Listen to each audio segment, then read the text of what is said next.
Bonjour à toutes et à tous, nous continuons notre semaine de voyage dans les régions françaises. Village Semences et toutes les équipes de CEMAE vous emmènent à la rencontre de celles et ceux qui font la filière semences et plants un peu partout en France. Avant-hier, nous étions à Reims, hier à Arras. Aujourd'hui, nous sommes à côté de Blois. Et puis, tout au long de la semaine, on va aller ensuite à Angers, Clermont-Ferrand et on terminera samedi à Toulouse. À chaque fois, nous rencontrons les femmes et les hommes qui travaillent pour des semences et des plants sains de qualité et en quantité afin de participer notamment à la souveraineté alimentaire française ainsi qu'au rayonnement de son agriculture. Troisième étape aujourd'hui, la région centre. Quelques chiffres, la filière semences et plants ici, c'est à peu près 22 entreprises de sélection, 2200 agriculteurs multiplicateurs, 30 usines de production, 23 établissements semenciers et 420 points de vente. C'est aussi la troisième région française en termes de surface de production. Joli chiffre. La région est leader au plan national pour certaines productions, les légumes secs et les légumineuses fourragères notamment. Elle concentre aussi la quasi-totalité des surfaces de multiplication pour quelques espèces phares, par exemple seigle, lentilles, épinards, mâches, carottes. Nous allons aujourd'hui parler de plusieurs sujets, voir que la production de semences est une filière importante et soutenue dans la région.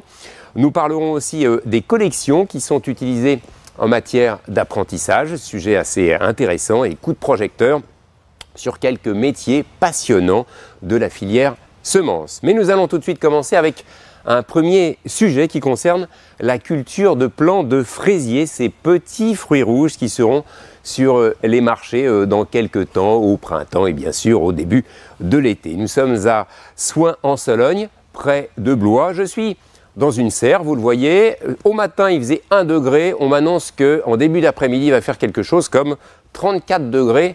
On voit bien l'amplitude thermique. 3 invités pour parler de ces fraisiers. Sébastien Galland, bonjour. Vous êtes directeur de Marionnais, pépiniériste obtenteur. C'est vous qui nous accueillez, merci à vous. Ben non, merci de venir chez nous et encore bienvenue à vous et à toutes les équipes. Merci de nous permettre d'être là. À vos côtés, Laurent Chausset, vous êtes sélectionneur chez Marionnais. Donc on va parler avec vous du métier et notamment appliqué au plan de fraisier. Et puis à ma droite, Laurent Lecomte, bonjour. Bonjour. Vous êtes horticulteur, producteur de plants de fraisier pour les pépiniéristes. Vous êtes le maillon suivant, si j'ose dire, de cette maison Marionnais. Vous allez vous servir notamment des plants de fraisier qui sont ici. Sébastien Galland, première question. On essaie de décrire un petit peu l'entreprise. Je crois que c'est une maison qui existe depuis longtemps, depuis les années 1800 et quelques, 4 générations, je crois.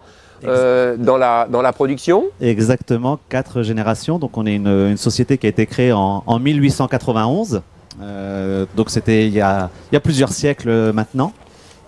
Donc on est une maison aujourd'hui qui produit et commercialise à peu près 30 millions de plants de fraisiers. 30 millions de production de plants de fraisiers qui sortent d'ici chaque année. Voilà, exactement. Donc on est également spécialisé sur les autres petits fruits rouges. Hein. Donc, la framboise par exemple. La framboise, la mûre, groseille. Donc on est à peu près une centaine de salariés en comprenant les saisonniers. Et donc nous sommes en plein début de la production donc, de plants de fraisiers, notamment avec des tréplants frais, qui sont des produits programmés, et toute la constitution de notre matériel sur le framboisier et les petits fruits. Alors ces petits fruits rouges, tout commence ici, on va voir quelques images, on commence à entendre quelques bruits autour, c'est vrai que ça commence à... Voilà, les tracteurs circulent, l'activité, je ne veux pas dire bat son plein, non c'est pas ça, c'est le démarrage vraiment de la saison, de la belle saison maintenant. On voit quelques images, voilà, de vos serres, des quelques plants qui sont là. Racontez-nous finalement ce qui s'y passe concrètement. Alors, en quelques mots et en résumé, bien sûr. Hein. Bien évidemment. Donc notre premier métier, dont parlera Laurent, qui est juste à ma gauche, c'est bien évidemment la création variétale. Nous ensuite, on prend le relais au niveau de la pépinière sur la multiplication. Donc notre métier, c'est de multiplier les plants pour fournir toujours à nos clients que ce soit producteurs, horticulteurs ou même sur des jardiniers amateurs via la vente par correspondance, c'est de fournir des plants qui sont sains et surtout qui vont donner des excellents fruits par la suite. Donc pour nous, il est très très important que nos plants notamment résistent au mieux aux maladies, qu'on les ait assez nourris pour que lorsqu'ils arrivent chez nos clients, ils puissent vraiment donner toute leur force et donc que nos clients soient entièrement satisfaits de notre production. C'est un peu la maternité quelque part ici, on va cultiver des petits, après on verra effectivement la sélection variétale avec Laurent. Mais voilà, on fait de l'élevage intensif contrôlé pour que tout ce petit monde se développe bien avant de se retrouver plus tard chez les pépiniéristes. Je vous dirais qu'au-delà de la maternité, on va presque jusqu'à l'adolescence. Donc, donc on prend une bonne partie des problèmes au niveau de la pépinière de l'enfance d'un plant. Voilà. Qu'est-ce que les étapes clés, c'est quoi? On a une graine, on a un plant, on a de la sélection, on plante dans un petit pot. Allez, les quelques étapes clés. Déjà, ce qui est important de signaler, c'est qu'on va aussi bien produire sur du plein champ que sur du hors-sol. C'est-à-dire qu'on va avoir vraiment des méthodologies de production qui vont être un peu différentes. Si on part sur du hors-sol, au final, on va vraiment partir d'une plantule qui n'a pas de racines et on va essayer de lui redonner vie. Donc c'est un peu toute la difficulté de notre métier. C'est vraiment de pouvoir partir d'un matériel végétal qui est très simple et faire en sorte de lui apporter les meilleures conditions pour qu'il puisse vivre. C'est ce qu'on a autour de nous, par exemple, dans le décor. Je vois différentes petites tiges ou petites pousses ou boutures. Exactement. Donc, on va avoir plusieurs méthodologies. Donc, on peut avoir notamment sur ce que vous voyez autour des cassissiers et autres petits fruits. Là, on va être sur un système de bouturage. Oui. Tout simplement. On prend un petit bout de la plante. Exactement. On le replante, en fait. On le repique. Voilà, un bout de bois. Un bout de bois et ça redémarre. Avec des yeux et ça redémarre. On va avoir la technique donc pour les fraisiers qui va être la plantation de stolons, donc que vous pouvez retrouver, qui sont les pieds filles dans n'importe quel jardin quand vous achetez vos plants. C'est le fraisier qui fait une petite repousse, c'est ça, une tige qui part. On voit une petite un bébé fraisier qui va aller chercher la terre pour s'en planter. Un enfant. Voilà, exactement. C'est l'enfant du pied mère. Et donc cet enfant, on va couper le cordon ombilical à un moment et on va lui demander de repousser, de grandir lui-même. Et vivre sa vie tout seul. Exactement. Sans trop de soucis d'adolescent. Laurent Chausset, vous êtes sélectionneur chez Marionnet. On rappelle en quelques mots qu'est-ce que c'est que le métier de sélectionneur. Il sélectionne, mais il ne fait pas que ça. C'est un métier de créateur, d'inventeur de variétés au final. Donc mon travail consiste à créer des nouvelles variétés en attente, en corrélation avec l'attente du marché, que ce soit pour nos collègues pépiniéristes, mais pour les producteurs de fruits. Comment est-ce qu'on fait on rappelle comment est-ce qu'on crée une nouvelle variété en fin de compte? Voilà, on va dire qu'on va inventer qu'un consommateur souhaite, parce que bon, le consommateur il dicte pas tout non plus, c'est vous qui initiez des choses quand même. Le consommateur il sait pas par définition qu'il voudra demain ou dans 5 ans un fraisier qui aura ci ou ça. Comment est-ce que vous faites? Donc vous allez prendre deux variétés particulières et vous dire je vais essayer de créer un fraisier qui va faire un fruit. Le but, c'est de cumuler dans notre futur bébé fraisier les meilleurs caractères de chacun des parents. Donc, on peut prendre l'exemple d'une variété qui peut être très productive, mais peu gustative, et en face, une variété à l'inverse qui peut être très gustative et peu productive.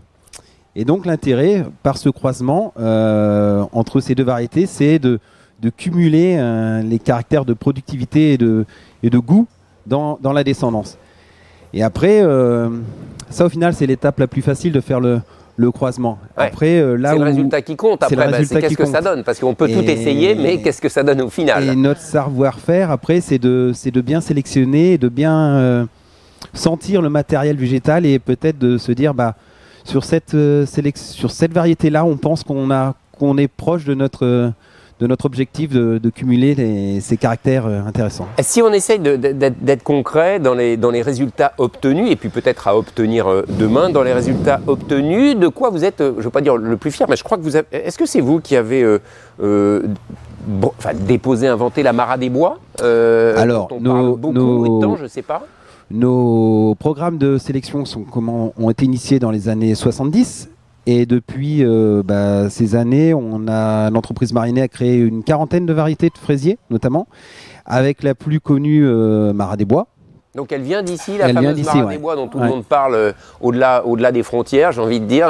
Elle a été inventée, j'aime pas le terme, mais elle est née ici quelque Elle a part. été, ouais. Et n'ayons pas peur de dire que c'est le papa de Laurent qui l'a créé, donc c'est une histoire familiale. D'accord, là Sur la aussi. sélection. Ouais, bah, il y a une filiation. Donc un beau succès. Il y a d'autres variétés comme ça qui ont un nom réputé, qui sont Alors, devenues des là, marques à part entière, j'ai envie de dire. Hein. Dernièrement, nos deux nouvelles variétés, ce sont Mariguette et Magnum. Donc en fraisier, et en framboisier, Paris et Versailles. D'accord.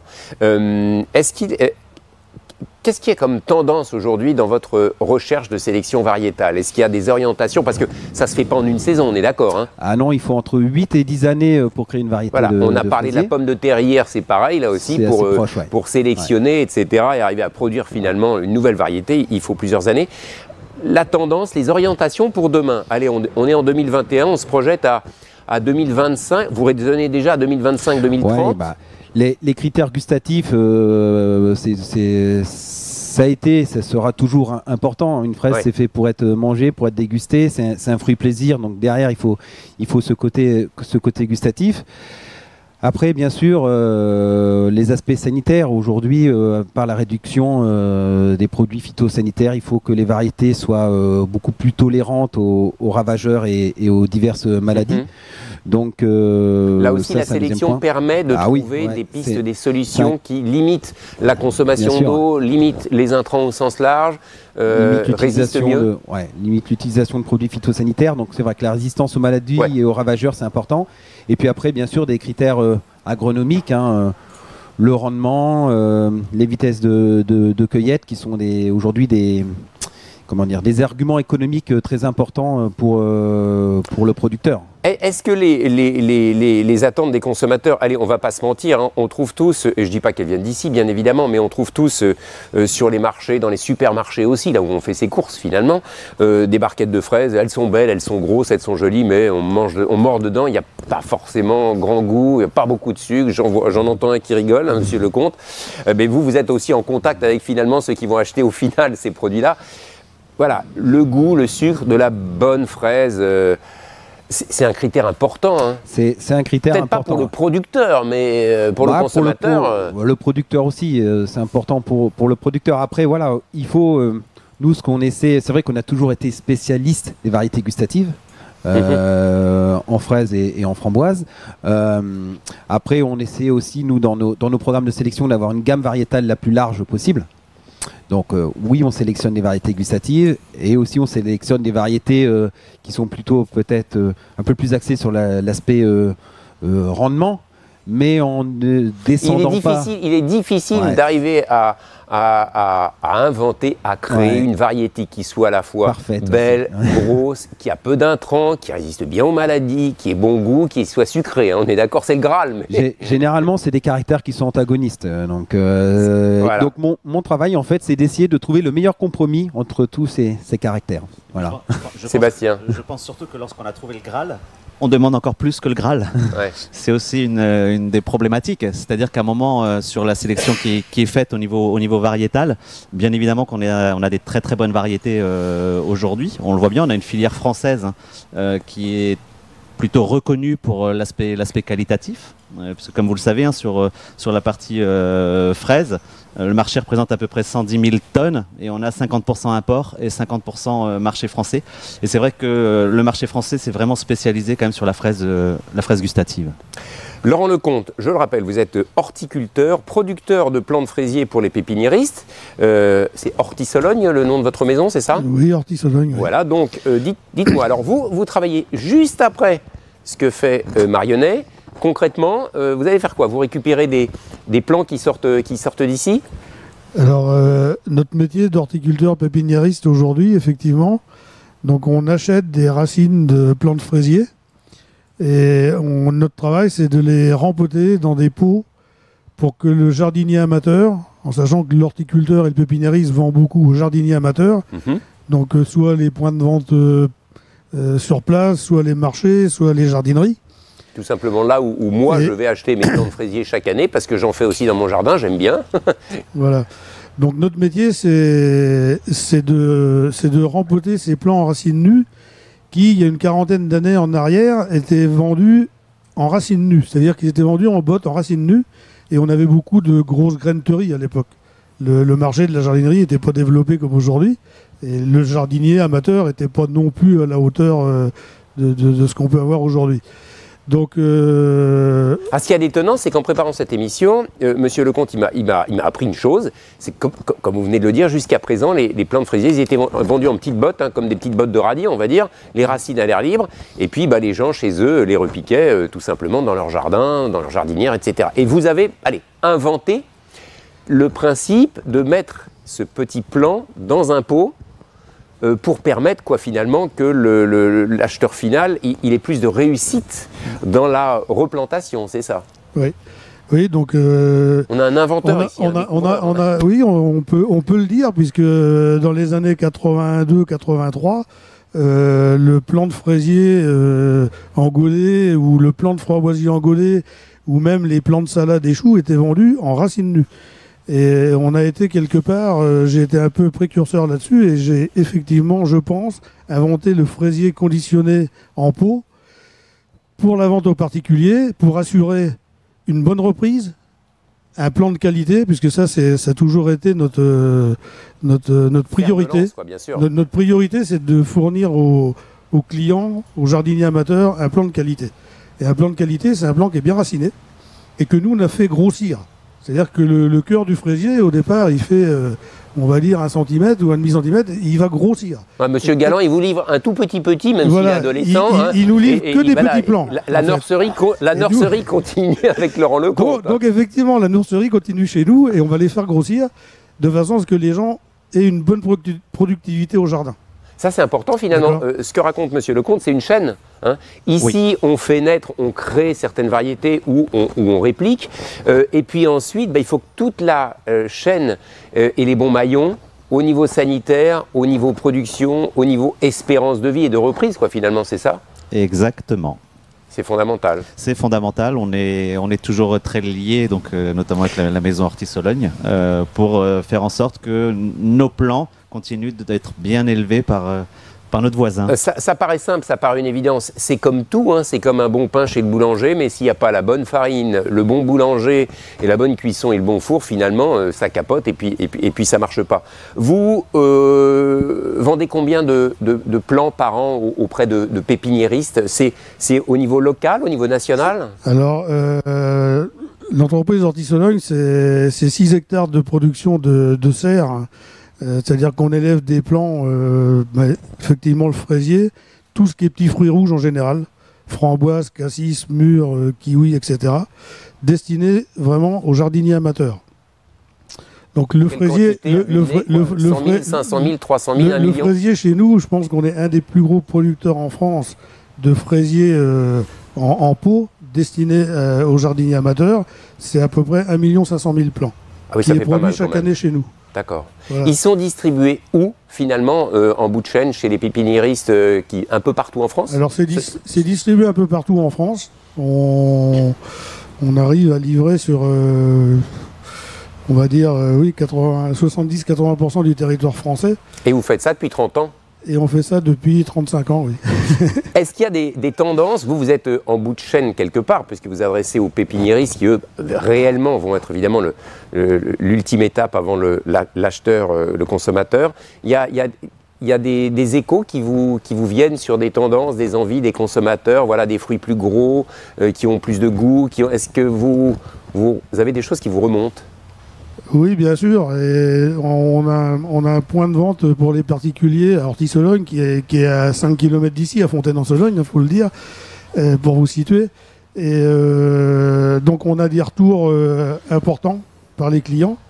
Alors le client, ce qu'il veut avant tout, c'est des bons fruits. Il faut savoir que la fraise, c'est un des fruits préférés des Français. Il est consommé énormément de fraises en France, alors derrière la pomme quand même, hein. Mais la fraise, au printemps, c'est un des fruits qui est le plus demandé et consommé par les Français. Donc en priorité, et ça a été dit tout à l'heure, c'est clair que c'est le goût, la saveur. Après, la fraise, si elle est grosse, c'est... Alors, Laurent Chausset, hein, le goût, la saveur, on retient ça pour les prochains millésimes. Mais ça, je crois que là-dessus, on est en accord depuis des années et on a la chance d'être voisin près des obtenteurs ici en Sologne, parce que la Sologne c'est quand même un peu la capitale de la fraise. Allez, disons-le, je c'est l'appelle bien. un peu comme ça, parce qu'il y a quand même toute l'ancienneté des parents marionnais, des grands-parents marionnais qui ont apporté la fraise. Hein. La fraise a été apportée par eux en Sologne, il ne faut pas l'oublier. C'est un produit d'importation locale, j'ai envie de dire, enfin, qui vient d'ailleurs, qui a été développé ici, c'est ça finalement? Alors, ce qu'il faut voir, oui, c'est que la Sologne est la 3e région de France sur la production de fruits, et c'est la maison Marionnet est un des berceaux de la fraise en France. Et ce qu'il faut savoir, c'est que notamment avec la Mara des Bois, on a même été peut-être la première exploitation agricole ou société qui avons mondialisé une variété avec Mara des Bois, et notamment mondialisé une variété gustative. Est-ce que vous pouvez nous dire comment est-ce qu'il se fait qu'il y a 4 générations, finalement, comme vous l'expliquez ici, la fraise est arrivée ici et c'est devenu le berceau au XXIe siècle de la fraise. Il n'y en avait pas du tout avant ici de produite. Comment vos arrière-grands-parents ont amené ça? Alors, ce qu'il faut voir, c'est qu'on a une qualité de sol qui est enviée par de nombreuses personnes. C'est-à-dire que lorsqu'on était sur une production qui était exclusivement plein champ, on a des sols qui sont extraordinaires pour la production. Ils sont tip-top pile-poil, comme voilà, pour la production de fraisiers, ce qui fait que nous sommes 3 pépiniéristes importants sur le marché français à être dans les 5 km à la ronde. Donc voilà. Mais à l'origine, vous n'avez pas répondu à ma question, mais peut-être que vous ne le savez pas. Comment est-ce que le premier fraisier est arrivé ici, qui a fait... Ah, va falloir créer un livre pour écrire un livre sur l'histoire des origines de la fraise en Sologne. Voilà, autant vous me parleriez de modèles de voitures qui anciennes. Là, vous pourriez peut-être répondre à toutes mes questions. Que je répondrai, mais là, je vous avoue que non. Allez, je ne sais pas si quelqu'un a la réponse, peut nous l'envoyer sur Internet, sur villagesemence.fr. Peut-être que, voilà, si on peut revenir aux sources, aux origines. Aujourd'hui, comment dirais-je, les orientations à venir, on revient un petit peu dessus avant de terminer cette émission consacrée donc au plan de fraisier. Les grandes orientations, c'est quoi si on se projette à 4, 5, 6 ans? Allez-y, Sébastien ou Laurent. Allez, je pense que c'est toujours trouver des variétés qui sont, comme l'a rappelé Laurent, toujours aussi gustatives. Ça, c'est un point qui est crucial, en tout cas pour notre maison.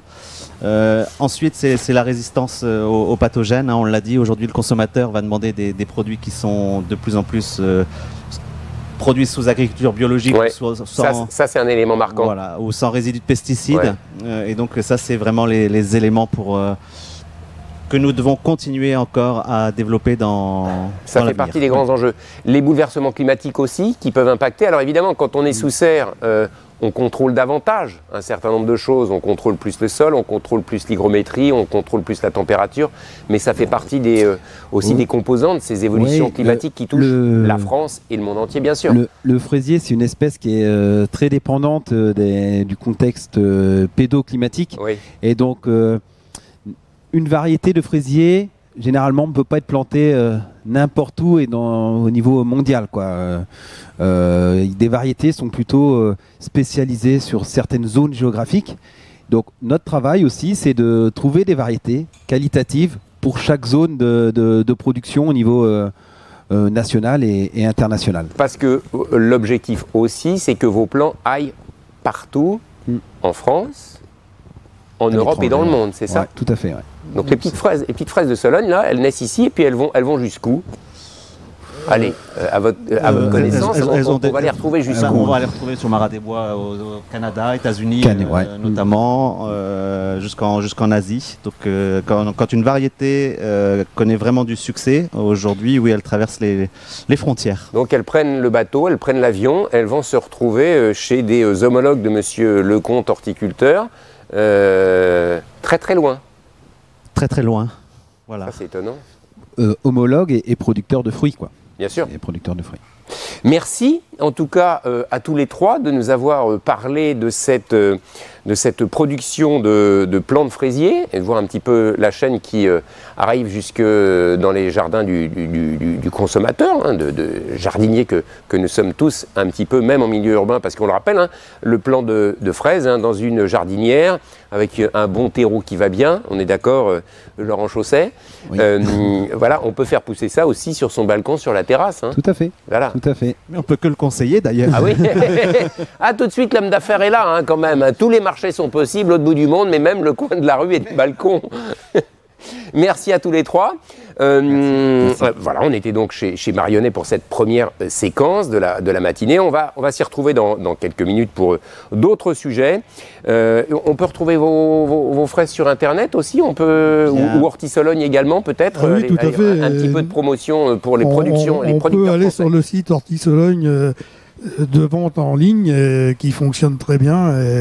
Et les petits fruits rouges font partie des produits qui, effectivement, se vendent très bien. À partir de quand on va pouvoir, les consommateurs vont pouvoir trouver chez leurs pépiniéristes les petits plants, les petits pieds de fraisiers, de framboisiers? C'est pour quand? C'est pour dans quelques semaines. Là, on est début mars, ça va bientôt arriver. Oui, on est en plein dans le sujet. Le mois de mars est quasiment le meilleur mois pour les particuliers pour planter leur plants de fraisiers, de framboisiers, puisqu'ils vont donner dès la fin du printemps, en juin, jusqu'au gelé, suivant les variétés.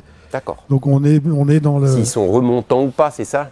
Voilà. C'est très remontant, hein, je vais faire mon professionnel, que je ne suis pas. Donc il y a une première génération de fruits qui apparaît. Et puis quelques semaines ou mois plus tard, de nouveaux fruits. Tout à fait.